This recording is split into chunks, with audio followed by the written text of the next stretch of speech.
Hey all, and welcome back to Ascendancy Gaming, and a new video on the channel going over my potentially final changes to my Frostblades Raider character. And I'm really excited to bring you the overview, as this build is a ton of fun, dishes out a decent amount of damage, and has really good defenses.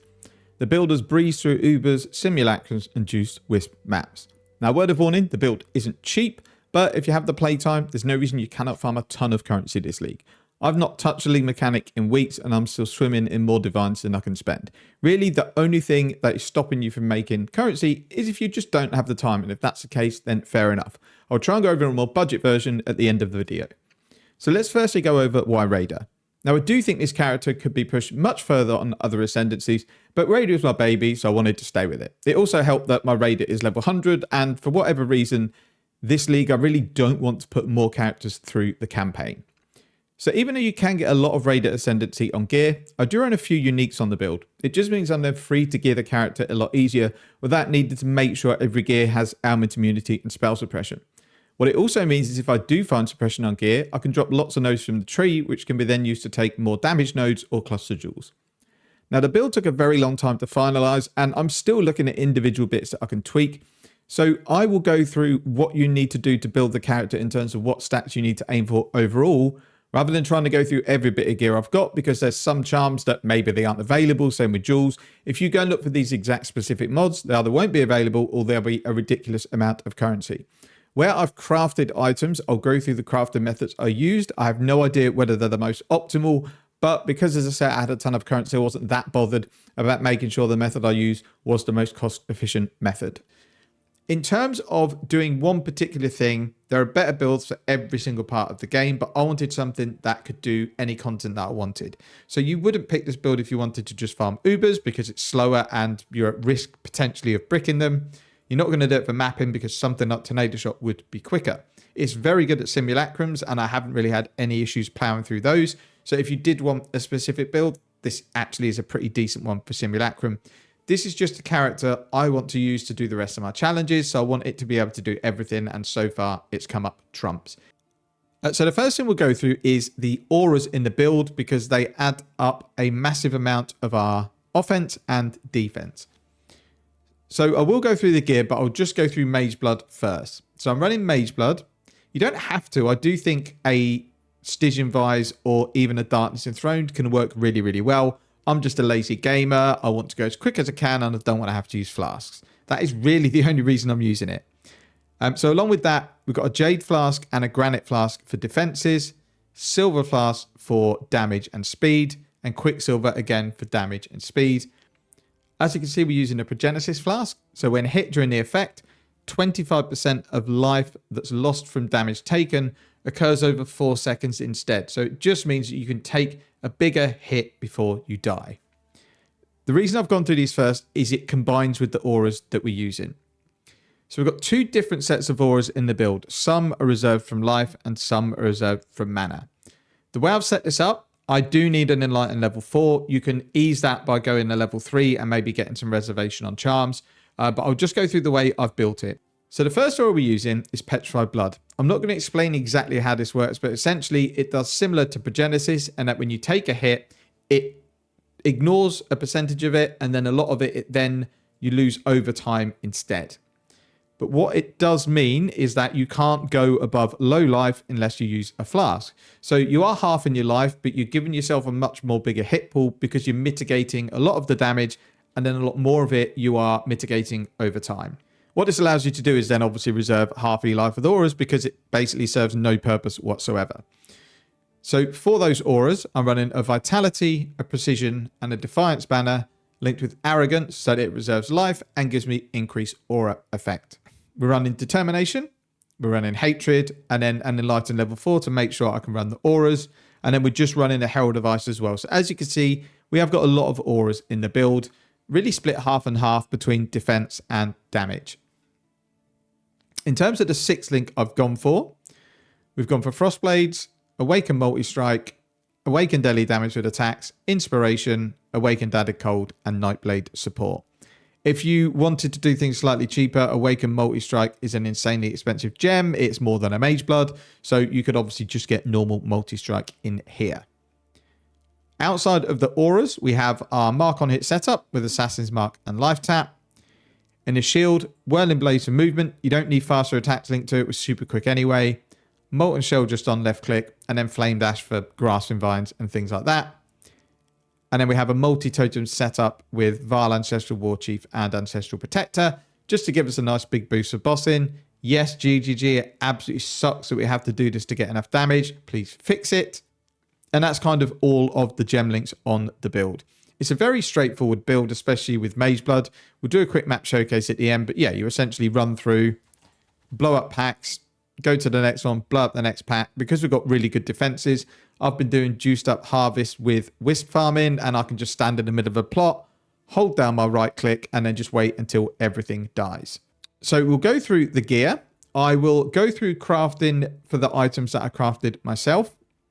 The claw I actually purchased ages ago. It was like 10 divines. I don't know how much they're going to cost. It looked like they weren't crazy expensive.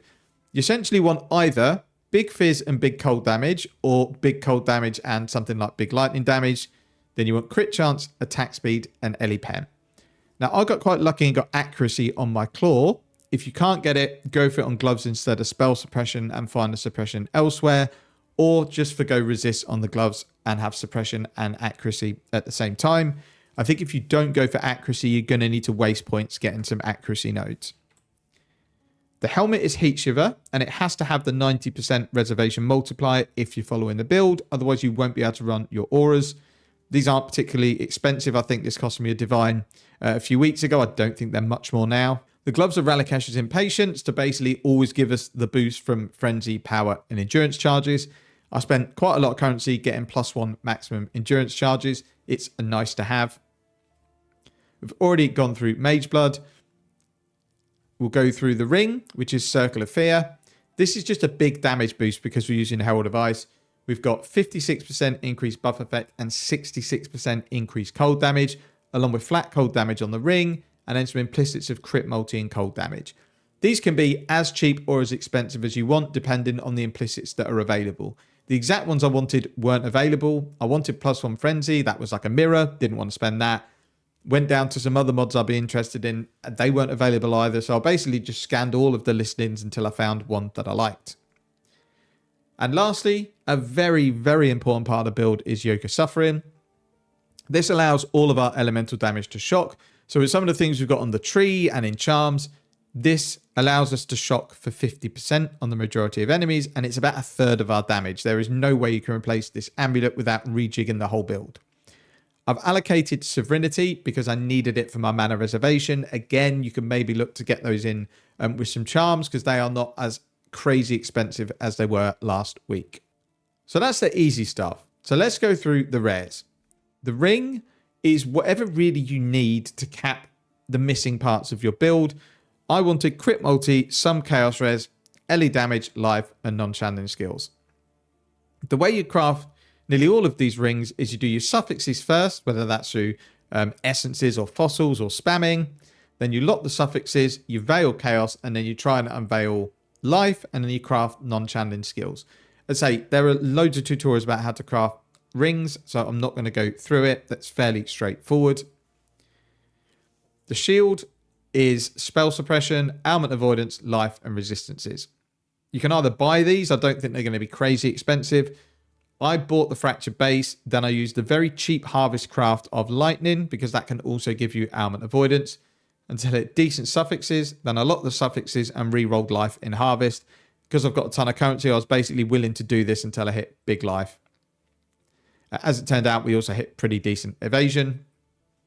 And then I've crafted fire and cold damage. So overall, shield works really well for me. The gloves are simple. They're going to be crafted dependent on the stats you need. But essentially, you get a fractured suffix that you want. You then spam Zeal Essences until you get a decent pair of gloves. You do need to do your implicits. And the Exile currency is insanely expensive. So these could actually cost you, I would think, 20 divines just to sort your implicits out. So maybe go on trade and see if there's anything available before you do that. But when I looked, there was nothing. And then lastly, we'll come on to the body armor.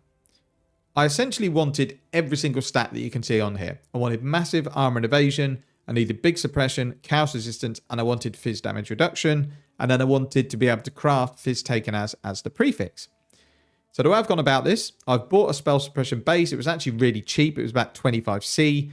I thought a hybrid might be expensive. It's not. We've then 6-socketed, 6-linked it using the bench. Then we've used some perfect fossils to get the quality above 20. At some point, I will get this to 30% through Syndicate. Once I've done all of that, I've then just put one Exarch currency onto this item to get it dominated by Syrian Exarch because I want to play around with the prefixes. Once that's done, I've gone over to Harvest and I've essentially spammed Chaos, which is 100 yellow life force, until I've hit Chaos resistance and physical damage reduction. It's about 1 in 40 to hit, but you don't know what roll of Chaos you're going to get. So it could be that this might cost you 10 divines to sort your suffixes. You might be lucky like me and it costs you 2. Once I've got my 3 suffixes of Suppression, Chaos, and Fizz damage reduction, it's then time to concentrate on the prefixes.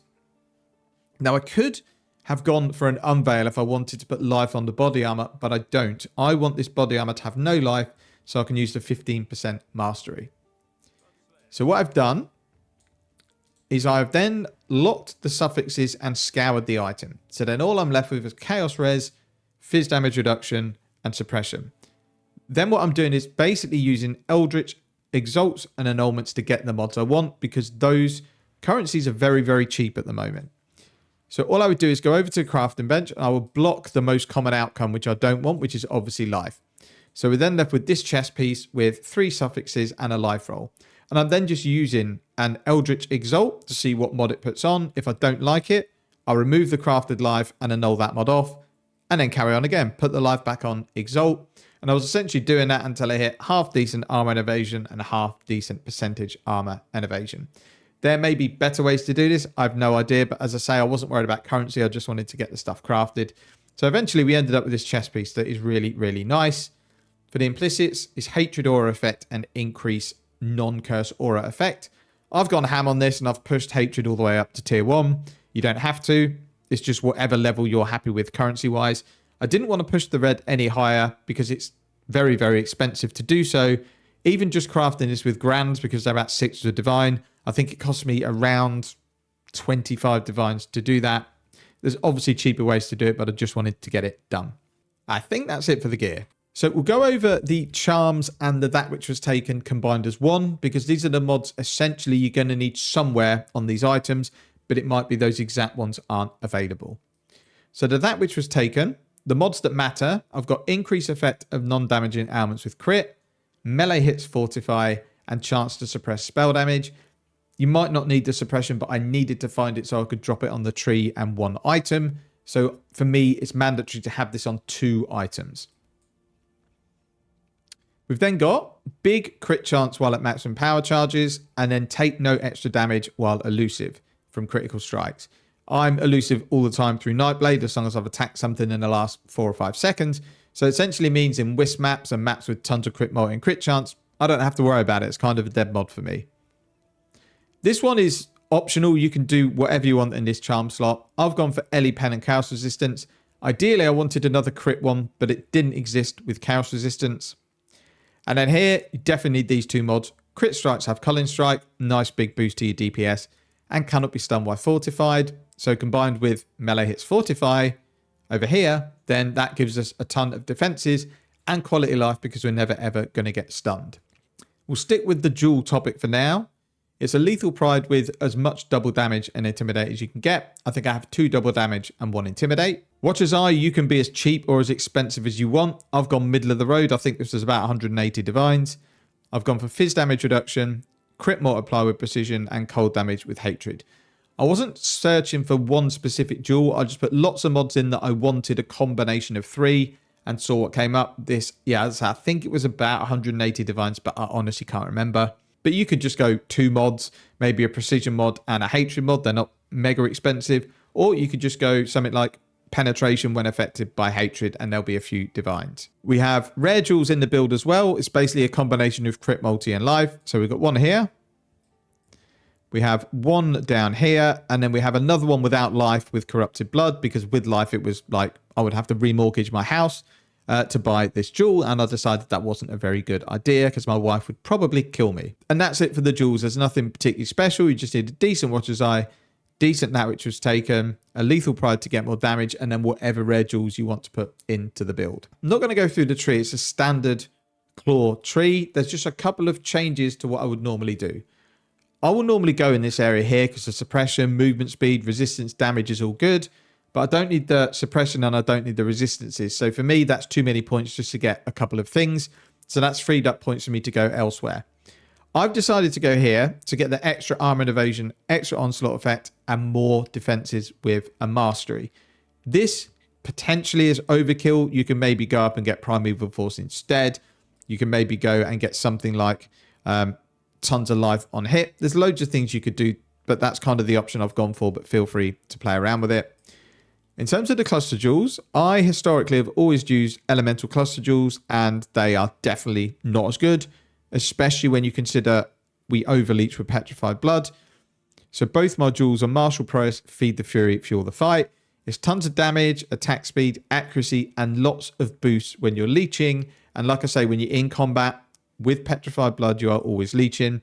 And the other cluster jewel is exactly the same. All of the mediums are basics of pain and pressure points, just to make sure I'm capping crit or thereabouts, and they give me a good chance to deal double damage. So we have 5% double damage, 5 and 5, so that's 15. And then I have 10 on my jewel, so I've got a 25% chance for my attacks to deal double damage. When you combine that with a mastery, that inverts resistances every now and again. If these two combine, bang, you've got your 50% shock without fail. But in all fairness, in most encounters, I'm getting to max shock anyway, and I'm getting decent shock amounts on Ubers. In terms of Ascendancy, it's Where the Poacher, Avatar of the Slaughter, Quartz Infusion, and Avatar of the Veil. If you're not running Mage Blood, I would probably go Rapid Assault, Avatar of the Chase, and try and get your suppression, phase-in, and ailment avoidance from your gear. Onslaught just feels really nice, especially with the increased effect, and it does boost your defenses up with the extra chance to evade. In terms of Pantheons, I go with Lunaris and Aberrath for mapping. When I go boss in, I tend to just go Solar Solaris and whatever I want. I'm super lazy with Pantheons, so feel free to go through and pick whatever ones you think suit your playstyle. That's kind of it for a very quick run through of the build. It's a very fun build to play. We'll do a very quick map showcase just to highlight the kind of damage and tankiness it's got in a Wisp map. I was going to do an Uber showcase, but I've only got Sirus frags and Sirus takes too long. But just be assured it can handle all of the Ubers. Do you know what? We'll do an Uber Sirus, why not? And then we'll do a map showcase. But that's it for the build side. So if you're not interested in seeing showcases, feel free to drop off. But I will go and do a quick Uber Sirus, and then we'll do a quick map with some Wisp collecting. It's not a magic find like Wisp setup because I'm farming Harvest at the minute, but it's going to give you an idea of the sort of performance you're going to get from the build. So we'll just go and activate Uber Sirus. I will pre-warn you, I am absolutely dreadful at bossing. This is very likely to have deaths and take a very long time, so feel free to fast forward. The reason I've picked this fight is, for me, is the hardest Uber fight, and it is the most unpredictable one. Things happen that shouldn't happen. Things spawn quicker than they should. Overall, it's just a horrible fight, personally. So we'll go and stack up our fragments. It's more to show you the damage. The damage you can, if he behaves, then you can actually get a DPS window on him. You will be getting through his last phase in between 5 to 10 seconds. So there's two things that are likely to kill me in this fight. One, I just don't see a storm in the first 3 phases and stand in it and die. And secondly, his clone beam pretty much kills me every time because I'm really bad at dodging the ground degen and paying attention to what's going on. So expect at least a couple of deaths, but if you're any good at this fight, you should be pretty comfortable.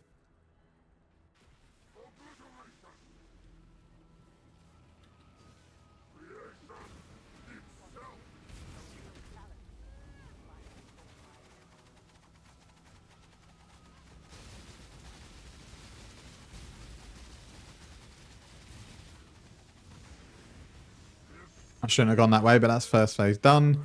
All I'm trying to do is not get him into this corner because it's happened to me the last 2 times and it's taken me so long to get the fight done. So as you can see, very quick to phase him. You've just got to pay attention in that part to the stupid storms that spawn in the middle of the arena. You also notice these ground effects don't go in Uber bosses, which is a little bit annoying on Sirus.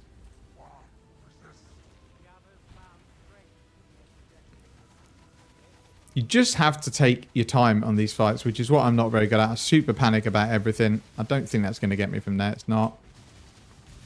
I think we're done again. Oh, we're not. Oh, we are done. He's untargetable. Awesome. Right. No, this way. I don't want him to end up in the middle. Over there, sorry. That's another thing he will do. He will finish what he's doing and you won't be able to target him to leech, which is why that overleech massively comes in handy. So you might have to tank a die beam because he decides to let it off before he goes up in the air. I didn't know what he said there. I'm not paying attention. Oh, why am I dying there? Okay. That again is why Vitality comes in handy.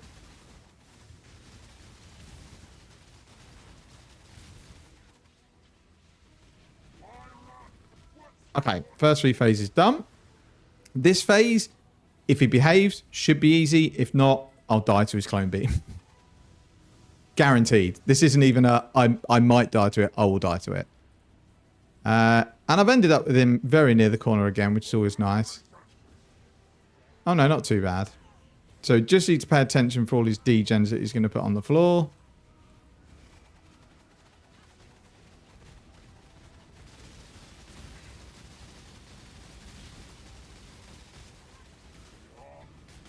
Oh, I probably can't DPS him when he's in the maze. We're going to die here from ground degen.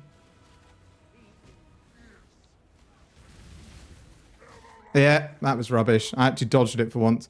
It's so hard for me to actually see what's going on in that fight. But that was terrible. I ran over far too many degens, which was a shame because he was just about to go into the phase where you can actually DPS, which means you probably lost that window. But we'll quickly go back in and try and finish him off.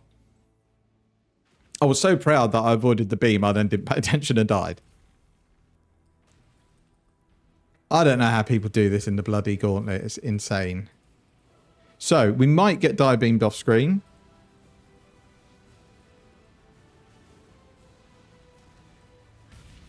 I can't see him again. Like, where is he?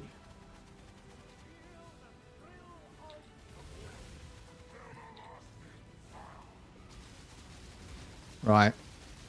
It's a good job this build's got defenses, because I suck. But we got it done. I couldn't really see what was going on there. That was more luck than anything else. I guess an Orb of Dominance pays for the set, probably. Very low rolled helmet, so we'll get out of here, and then we'll actually do a proper map. So we'll go and do a map with some wisps. I'm not putting particular mechanics in. As I mentioned, I was farming harvest, so it's not going to be like fully juiced with abysses and stuff, but it will give you an idea of the defenses you can get in the build. So here we've got minus max res, but I think it's just it'll be fine. Crit doesn't matter because we'll be elusive. So it is quite deadly, but I think we'll be fine with this map. So we'll get rid of those. Go here, we'll just stick harvesting as an example, and then we'll go wisp farming. I haven't done a minus max res map for a while, so this could be the first death in a while, so I've not really been able to limit test the build on those sort of map mods. And obviously it is a ton extra damage taken, like minus 11% resistances is pretty nuts. I've also got some insane lag, so we'll go in and do the league mechanic. We did get 2 of the really terrible events, and we didn't find a third. I mean, it would have been around here somewhere, I think. So not an ideal showcase with like 4,000 wisps, but it is what it is.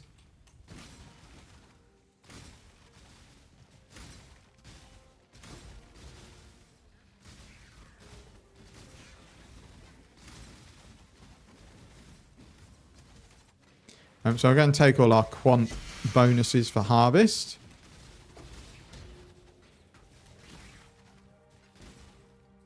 And ignore my loot filter, it is way too soft. I just haven't changed it in a while.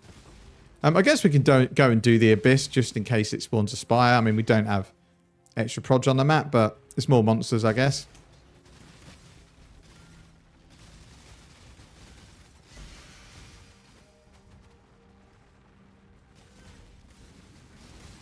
That was probably a mistake, cracking that open, but... Where is he? There he is.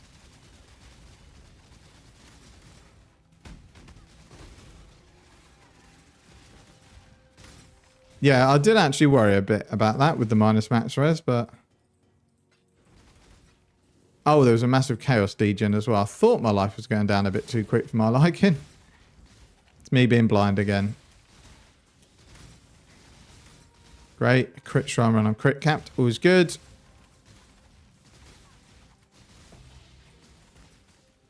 I'm just trying to read these as I go along. That looks like a quant one. I didn't read what it did. Hopefully it's fine.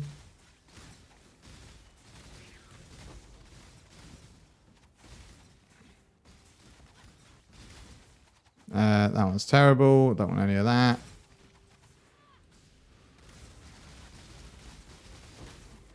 Double Wisp Essence Monster. A bit friendlier than the last one. Yeah, I mean, basic currency duplication. We'll go for that. Could be a mirror. So I'm quite slow at these because I don't normally map like this. I'm normally rushing to get the altars and then doing the harvest. So we'll just double check whether this is worth doing. Not really, but we will anyway. Okay, then we'll quickly check down here and then we're going to do the harvest. So we didn't drop a double mirror. So this is more that I'm worried about. So I'm doing quite rotation. Normally I would just leave this map because it's 3 plots. It's not worth doing. And we don't have the compass on at the moment to double the life force. But oh, it doubled. Might be all right. But just for the sake of showcasing, we'll go and do it.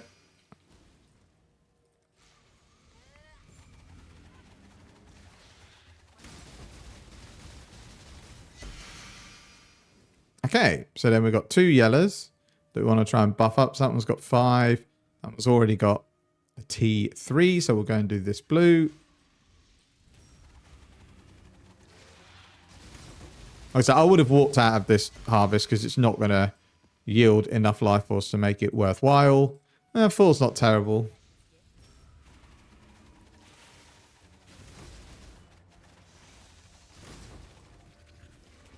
And I probably wouldn't normally wisp it up either, but why not?